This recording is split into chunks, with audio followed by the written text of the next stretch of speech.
Encore merci à tous de continuer d'alimenter mon compteur de vues et d'abonnés. On continue les bons vieux tutos de l'époque, celle où j'étais jeune et vierge de la bouche. Cette fois-ci, je vous remets en ligne une astuce pour faire de belles économies. Cette vidéo date de 2015, soyez indulgents sur la qualité. Il est temps d'enfiler le système sans latex. Bon visionnage les reilles. Hey les brebis, ici j'enfante le clochard magique. On se retrouve aujourd'hui pour un tuto intelligent. Ouais, il y en a clairement marre de dépenser notre fric inutilement.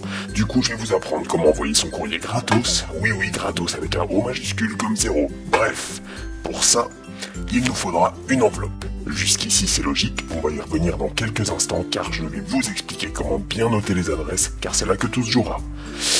Ensuite, un bâton de colle basique, style UU. Qui nous permettra de duper la poste. Ah, j'adore ça. Et enfin, des timbres. Oui, plein de timbres. Mais non, vous suivez pas? Je vous ai dit que ce serait gratuit, donc pas de timbre à que wesh.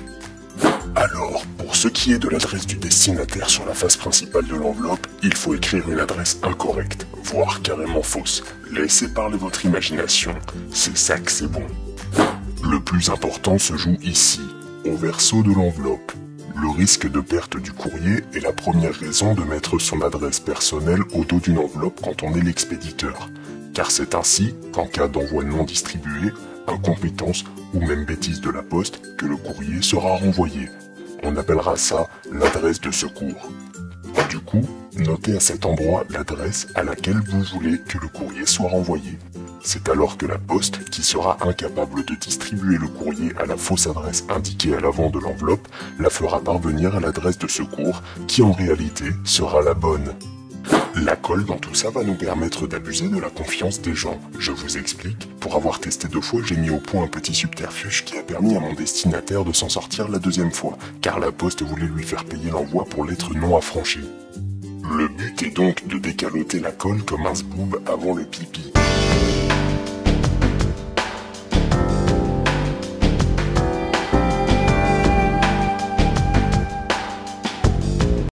De mettre un point de colle là où le timbre devrait être.